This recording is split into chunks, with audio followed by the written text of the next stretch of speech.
Assalamualaikum warahmatullahi wabarakatuh. Alhamdulillah. Hai anak-anak Umi semua, apa kabar para solih dan solihah?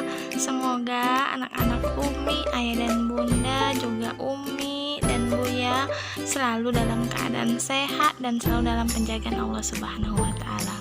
Selamat pagi, semangat belajar dari rumah. Jumpa lagi di kelas daringnya Umi Rizka. Tetap semangat ya anak-anak Umi.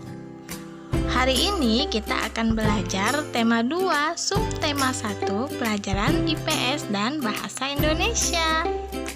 Pembelajaran IPS tentang makna proklamasi kemerdekaan Indonesia.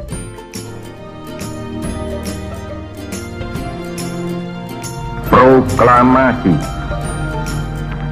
Kami, bangsa Indonesia, dengan ini menyatakan kemerdekaan Indonesia.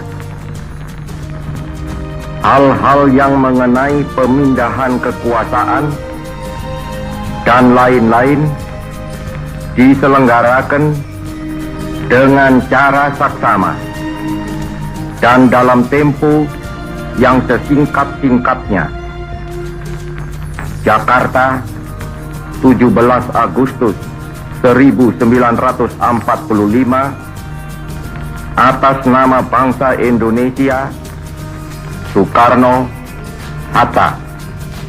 Anak Umi, proklamasi kemerdekaan Indonesia dibacakan pada tanggal 17 Agustus 1945. Ya, itu adalah hari kemerdekaan kita. Nah, pembacaan proklamasi ini memiliki beberapa makna, yaitu diantaranya adalah: yang pertama adalah sebagai puncak perjuangan bangsa. Ya, kita ketahui bahwa Indonesia selama ini tuh dijajah oleh Belanda, Jepang, itu Jepang yang terakhir. Nah, dengan adanya pembacaan proklamasi ini adalah puncak dari segala perjuangan yang sudah dilakukan, yaitu kemerdekaan. Yang kedua adalah pengakuan kepada dunia luar. Dengan dibacakannya teks proklamasi, itu menyatakan bahwa negara kita sudah sah merdeka dan negara lain tidak berhak untuk menjajah kita lagi, sehingga kita bisa melaksanakan kerjasama kepada negara manapun. Yang ketiga adalah menaikkan martabat bangsa. Sebagai negara yang merdeka, maka kita mempunyai kesempatan untuk menaikkan martabat bangsa. Salah satunya yaitu dengan cara berkompetisi di kancah internasional. Yang selanjutnya ialah perjuangan sebagai negara baru. Dengan dibacakannya proklamasi, maka Indonesia diakui sebagai negara yang berdaulat dan memiliki batas-batas wilayah yang jelas. Nah, disinilah perjuangan kita sebagai negara baru dimulai. Yang terakhir yaitu sebagai tonggak sejarah negara Indonesia. Setelah sekian lama kita dijajah oleh negara luar, maka dengan dibacakannya teks proklamasi menandakan bahwa negara Indonesia sudah terlepas dari segala bentuk penjajahan. Maka dengan itu kita berhak untuk hidup secara merdeka.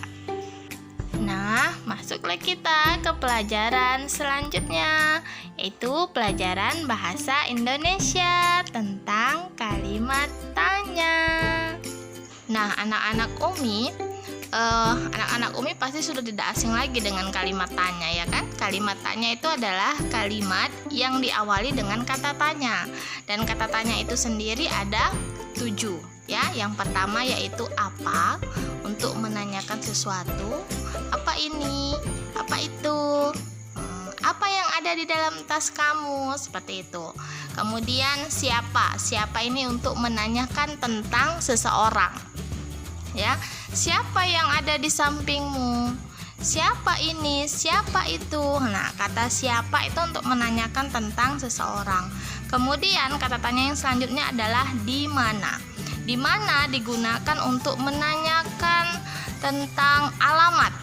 Di mana rumahmu? Di mana rumahnya? Di mana rumah Pak Bupati? Di mana letak lokasi pemandian ini gitu. Nah, jadi di mana itu digunakan untuk menanyakan tentang tempat. Kemudian kata tanya yang selanjutnya adalah kapan. Kapan ini digunakan untuk menanyakan tentang waktu. Kapan kamu mengerjakan PR?